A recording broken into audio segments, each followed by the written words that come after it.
નમસ્તે વિદ્યાર્થી મિત્રો, ગઈ વખત આપણે સ્વાધ્યાય 11.3 એનો દાખલા નંબર 4 સુધી અભ્યાસ કર્યો હતો. આજે આપણે જોઈશું દાખલા નંબર 5. ડેનિયલ એક લંબઘન આકારના ઓરડાની દિવાલ અને છતને રંગે છે. ડેનિયલ નામ છે, એક લંબઘન આકારનો ઓરડો છે. એટલે અહીંયા આપણે જે સૂત્રનો ઉપયોગ કરીશું એ લંબઘન આકારનું હશે.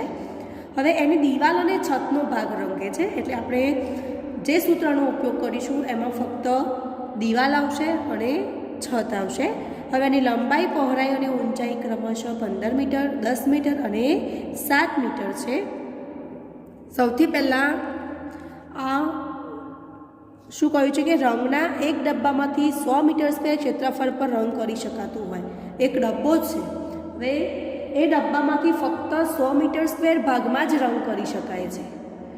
તો આપણે જે આખો લંબઘન ઓરડો છે કે જેની 4 દિવાલ અને છતને રંગવાની છે, તો એના માટે કેટલા ડબ્બા રંગના જોઈશે, બરાબર? તો સૌથી પહેલાં આપણે શું જોવું પડશે કે આ જે છત અને જે દિવાલનો ભાગ છે એ કેટલો છે.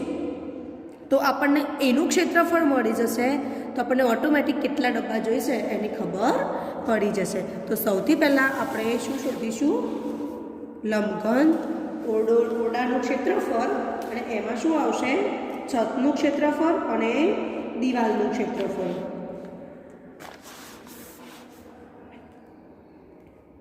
જો તમને અહીંયા લંબાઈ, પહોળાઈ અને ઊંચાઈ આપેલી જ છે. લંબાઈ 15 મીટર, પહોળાઈ 10 મીટર અને ઊંચાઈ 7 મીટર છે. તો રંગવાના ભાગનું ક્ષેત્રફળ કેટલું થશે? તો આપણે ફક્ત શું રંગવાનું છે? 4 દિવાલ અને છત.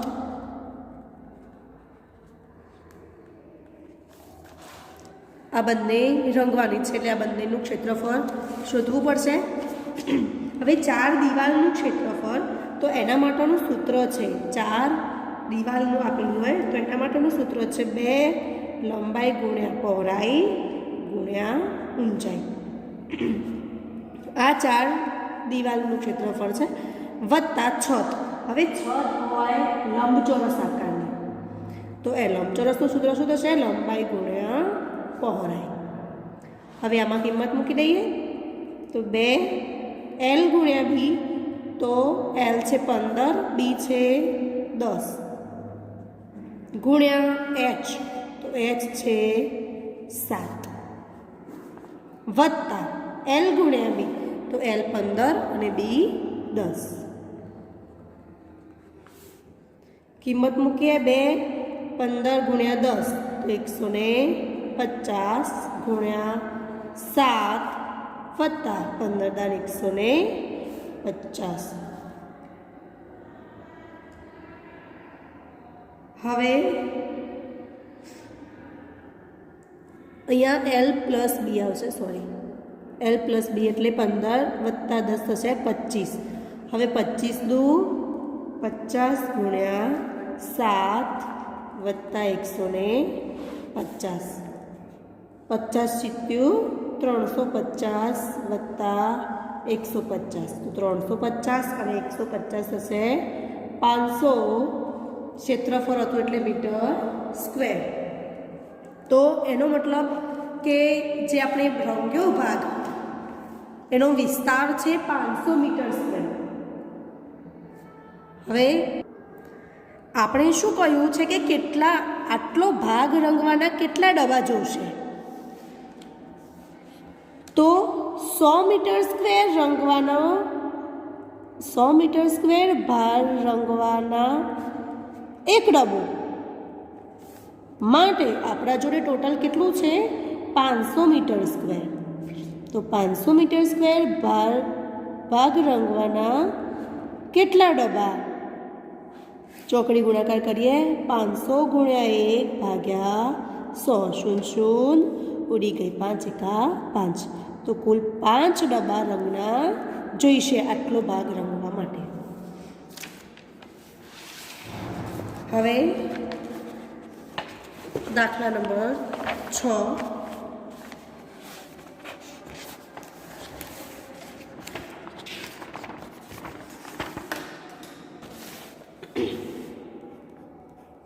અહીંયા બે આકૃતિ આપેલી છે, એક છે નળાકાર અને બીજો આપેલો છે ઘન.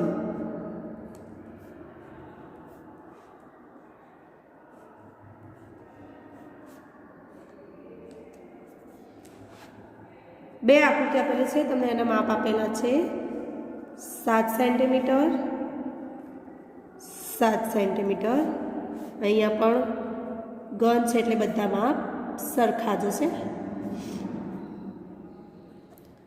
હવે શું કહ્યું છે કે જમણી બાજુએ આપેલી આકૃતિમાં બંને ડબ્બા કઈ રીતે સમાન છે? આ બંનેમાં સમાનતા શું છે? તો સમાનતા શું હશે? બંનેની ઊંચાઈ કેવી છે? સરખી છે. આની ઊંચાઈ અને આની ઊંચાઈ કેવી છે? સરખી 7 સેન્ટીમીટર. તો ઊંચાઈ સરખી છે બંનેની 7 સેન્ટીમીટર. હવે આગળ કહ્યું છે કે બંને એકબીજાથી કઈ રીતે જુદા પડે છે? તો જુદા એટલે કે તફાવત શું છે બંનેમાં? તો એક નળાકાર છે અને બીજું સમઘન છે. બંનેના આકાર અલગ અલગ છે. ઊંચાઈ સરખી છે પણ તફાવત શું છે કે બંનેના આકાર જુદા જુદા છે. હવે કયા ડબ્બાનું પાર્શ્વ પૃષ્ઠફળ વધારે છે? તો આપણે બંને ડબ્બાનું, નળાકારનું અને સમઘન બંનેનું પાર્શ્વ પૃષ્ઠફળ શોધવું પડશે. તો હવે નળાકારનું પાર્શ્વ પૃષ્ઠફળ એટલે કે નળાકારની વક્ર સપાટી. તો આપણે સૌથી પહેલાં શોધીએ નળાકાર માટે કે નળાકારની વક્ર સપાટીનું ક્ષેત્રફળ બરાબર, નળાકારની વક્ર સપાટીના ક્ષેત્રફળનું સૂત્ર તો છે 2πr/h. હવે સૂત્રમાં કિંમત મૂકીએ. 2 પાઈની કિંમત આપી નથી એટલે 22 સપ્તમાંશ. હવે ત્રિજ્યા તમે અહીંયા જોઈ શકો છો કે વ્યાસ આખો આપેલો છે 7 સેન્ટીમીટર. માટે ત્રિજ્યા કેટલી થશે? વ્યાસ કરતાં અડધી, 7/2. અને ઊંચાઈ તો આપેલી છે 7 સેન્ટીમીટર. છેદ ઉડાડીએ તો 7 7 ઉડી ગયા, 2 2 ઉડી ગયા, બાકી વધ્યા 22 × 7. 22 × 154. અહીંયા વાત કરી છે સેન્ટીમીટરની ક્ષેત્રફળ છે એટલે સેન્ટીમીટર સ્ક્વેર. આ મળ્યું નળાકારનું પાર્શ્વ પૃષ્ઠફળ એટલે કે નળાકારની વક્ર સપાટીનું ક્ષેત્રફળ. હવે આપણે શોધીશું સમઘન ડબ્બાનું. તો સમઘન ડબ્બાનું પાર્શ્વ પૃષ્ઠફળ બરાબર 4l². તો 4 × l² એટલે l × l. l આપેલો છે આપણે અહીંયા 7, લંબાઈ 7 છે, 7 × 7. 7 49, 49 × 4 કરીશું. 9 ચોક 36 નો છગડો, વધી 3, ચોગું ચોગું 16 3 196 સેન્ટીમીટર સ્ક્વેર. તો નળાકારનું મળ્યું 154 અને સમઘનનું મળ્યું 196. આપણને એવું પૂછ્યું કે કયા ડબ્બાનું પાર્શ્વ પૃષ્ઠફળ વધારે છે? તો માટે સમઘન ડબ્બાનું પાર્શ્વ પૃષ્ઠફળ વધારે છે. આપણને જવાબ મળ્યો.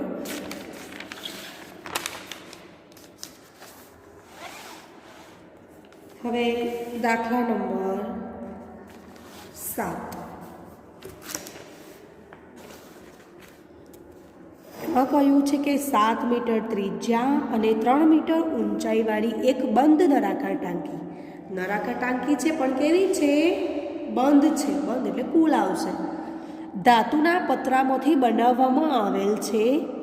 આ ટાંકીને બનાવવા માટે ધાતુનું કેટલું પતરું જોઈશે? એક બંધ નળાકાર ટાંકી બનાવવાની છે. એની તમને ત્રિજ્યા અને ઊંચાઈ આપેલી છે. તો આપણે સૂત્ર મૂકી દઈશું. વાત નળાકારની કરી છે એટલે આપણે અહીંયા સૂત્ર મૂકવાનું નળાકારનું. તો સૌથી પહેલાં ત્રિજ્યા r બરાબર 7 મીટર અને ઊંચાઈ h બરાબર 3 મીટર. હવે જુઓ, નળાકાર ટાંકી બંધ છે, એક છેડેથી બંધ હોય એનું પણ સૂત્ર આવશે πr કૌંસમાં h પ્લસ r, અને બંને છેડેથી બંધ હોય એનું આવશે 2πr કૌંસમાં h પ્લસ r. અહીંયા બંધ છે તો બંધ ટાંકીનું પૃષ્ઠફળ બરાબર 2πr કૌંસમાં h પ્લસ r. બંને છેડે એટલે બંને એટલે 2πr, એક જ છેડો હોય તો 1πr જ આવશે, 1πr કૌંસમાં h પ્લસ r. હવે કિંમત મૂકીએ, 2π એટલે 22 સપ્તમાંશ. હવે ત્રિજ્યા r આપેલી છે 7, કશું નથી એટલે આપણે એક મૂકીએ, h પ્લસ r, h એટલે 3 અને r એટલે 7. 7 7 ઉડી ગયા, 22 દુ 44 અને 3 વત્તા 7 થશે 10. 44 ગુણ્યા 10 તો 440 મીટર સ્ક્વેર. આટલું પતરું જોઈશે. એ આપણે લખી શકીએ. માટે બંધ નળાકાર ટાંકી બનાવવા 440 મીટર સ્ક્વેર ધાતુનું પતરું જોઈશે.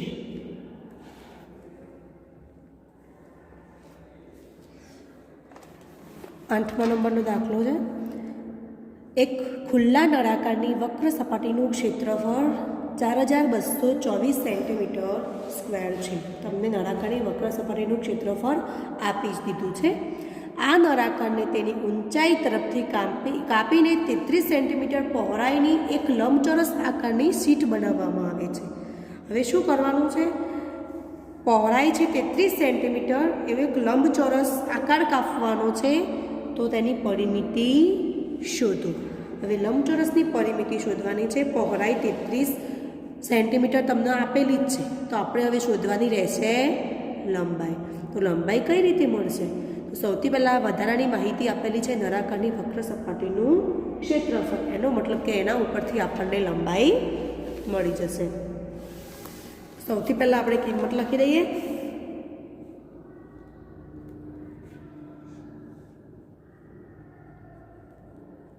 ખુલ્લા નળાકારની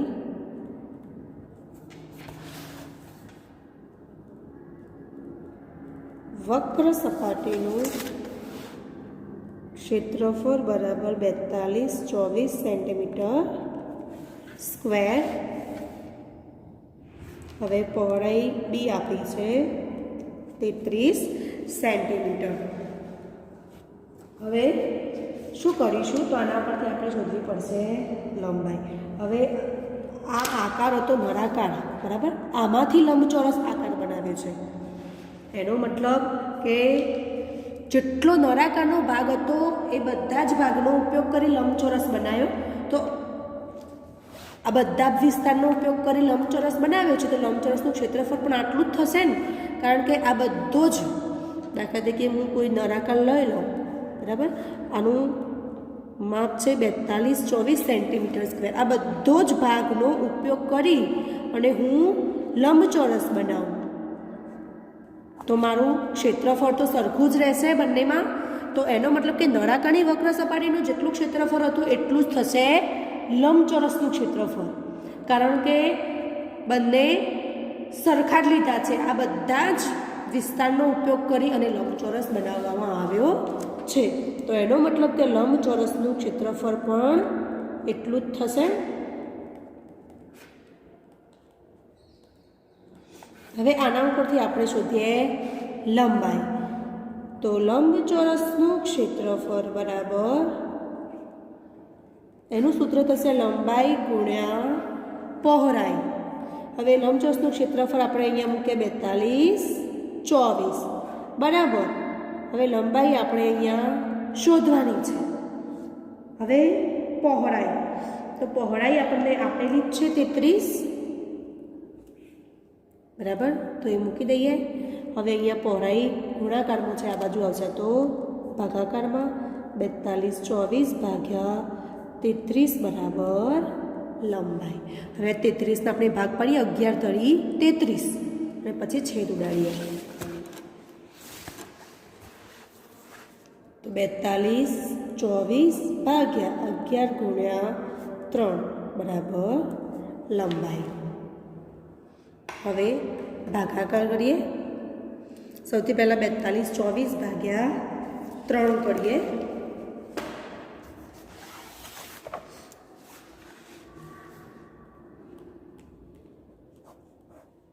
તો 3 એકા 3, 3 દુ 6 તો વધી જશે. 4માંથી 3 જાય તો 1, ઉપરથી તાળ્યો બગડો. 3 ચોક 12, 12માંથી 12 જાય તો 0, ઉપરથી તાળ્યો બગડો. ભાગના ચાલે એટલે 0, ઉપરથી તાળ્યો ચોગરો. 3 8 24, 24માંથી 24 જાય તો 0. 1408. તો એનો મતલબ 42 24 એટલે 1408 ગુણ્યા 3 એટલે 42 24 થશે ભાગ્યા 11 ગુણ્યા 3. 3 3 ઉડી ગયા. તો લંબાઈ બરાબર હવે 1408 ભાગ્યા 11 કરીએ. તો 11 એકા 11, 14માંથી 11 જાય તો 3, ઉપરથી ઉતારી 0. હવે 11 દુ 22, 11 તળી 33 તો વધી જશે પાછા. તો 11 દુ 22, 30માંથી 22 જાય તો 8, ઉપરથી ઉતાર્યો 8, 11 8 88, 88માંથી 88 જાય તો 128 ગુણ્યા 11 અને ભાગ્યા 11, 11 ઉડી ગયા. તો લંબાઈ મળી 128 સેન્ટીમીટર. હવે આપણે શું શોધવાનું હતું? લંબચોરસની પરિમિતિ. તો હવે લંબચોરસની પરિમિતિમાં આપણને લંબાઈ પહોળાઈ બંને ખબર છે. લંબચોરસની પરિમિતિ આપણને મળી જશે. તો લંબચોરસની પરિમિતિ બરાબર 2 કૌંસમાં લંબાઈ વત્તા પહોળાઈ 2. હવે આપણને લંબાઈ મળી ગઈ 128 અને પહોળાઈ છે 33. તો 2 128 વત્તા 33, 8 3 11 એકડો વધી 1, 3 2 5 ને 1 6, 161. હવે 161 ગુણ્યા 2, 2 એકા 2, 6 દુ 12 બગડો વધી 1, 2 એકા 3, 322 સેન્ટીમીટર. તો આ થઈ લંબચોરસ શીટની પરિમિતિ.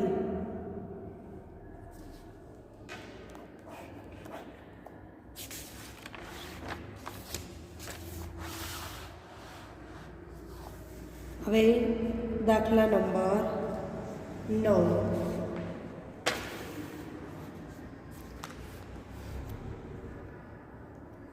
એક રસ્તાને એક વખત સમતલ કરવા માટે રોલરને 750 વખત પરિભ્રમણ કરવું પડે છે.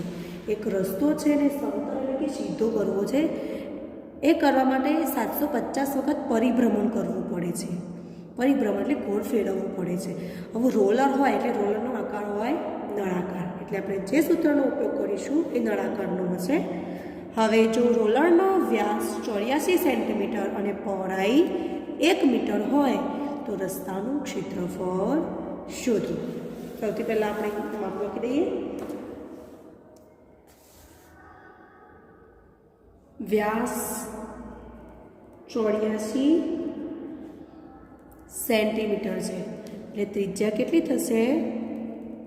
એની અડધી થશે. વ્યાસ ભાગ્યા 2, 84 ભાગ્યા 2 એટલે થશે 42 સેન્ટીમીટર અને પહોળાઈ 1 મીટર છે, પણ આપણને અહીંયા વાત કરી છે સેન્ટીમીટરમાં, તો 1 મીટર એટલે આપણે સેન્ટીમીટરમાં ફેરવીએ તો 100 સેન્ટીમીટર થશે. હવે રોલર આવશે નળાકારનું. દાખલા તરીકે આ રીતે રોલર હશે અને એને ફેરવવાનું છે જમીન ઉપર. એની પહોળાઈ આ છે 1 મીટર અને આ વ્યાસ છે આખો એ છે 84 સેન્ટીમીટર. હવે આપણે રોલરની વક્ર સપાટી શોધીએ અહીંયા, કારણ કે રોલર છે નળાકાર, તો રોલરની વક્ર સપાટીનું ક્ષેત્રફળ બરાબર 2πr/h. આ ફક્ત એક જ વખતનું આપણને ક્ષેત્રફળ મળશે. આવું તો 750 વખત કરે છે, બરાબર. તો આપણે સૌથી પહેલાં એક જ વખતનું શોધીએ તો 2 × π/22 સપ્તમાંશ. ત્રિજ્યા r આપણને મળી 42, વ્યાસની અડધી ત્રિજ્યા એટલે 84 ને અડધા 42, અને ઊંચાઈ h. ઊંચાઈ એટલે અહીંયા આપણને આ પહોળાઈ વાત થશે. હવે 1 મીટર એટલે કે 100 સેન્ટીમીટર. આપણને અહીંયા અડધી સેન્ટીમીટરની વાત કરી છે, એટલે આપણે મીટરને ફેરવીશું સેન્ટીમીટરમાં. હવે છેદ ઉડાડીએ તો 7 × 6 = 42 થઈ જશે. ગુણાકાર કરીએ તો 22 દુ 44, 44 × 6 100 × 24 નો ચોગડો વધી 2, 100 × 24 ને 2 26, 264 ગુણ્યા પાછા 100 બાકી છે એટલે કે 26,400 સેન્ટીમીટર સ્ક્વેર. હવે આ તો ફક્ત એક જ પરિભ્રમણનું મળ્યું કે એક પરિભ્રમણમાં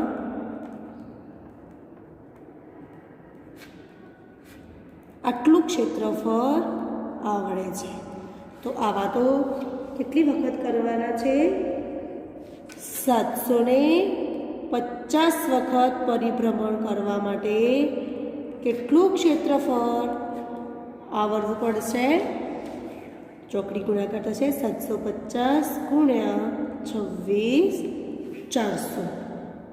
હવે આપણે આનો ગુણાકાર નથી કરવો, એમના એમ રહેવા દઈશું. છેલ્લે આપણે જવાબમાં એના છેદ ઉડાડી દઈશું. હવે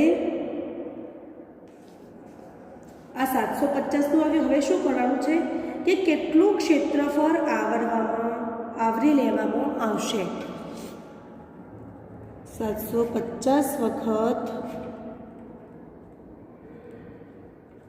પરિભ્રમણમાં આવરેલું ક્ષેત્રફળ બરાબર મૂકી દઈએ 750 × 26,400. આ કુલ ભાગ્યા પહોળાઈ થશે. પહોળાઈ ગુણ્યા પહોળાઈ. પહોળાઈ આપેલી છે 100 સેન્ટીમીટર. 0 ઉડી ગઈ, 0 ઉડી ગઈ, અહીંયા પણ 0 ઉડી ગઈ. હવે જુઓ 10 એટલે 5 × 2 થશે.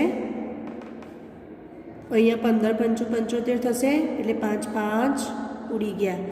264 ભાગ્યા 2 તો 132 દુ 264, 2 2 ઉડી ગયા. 132 ×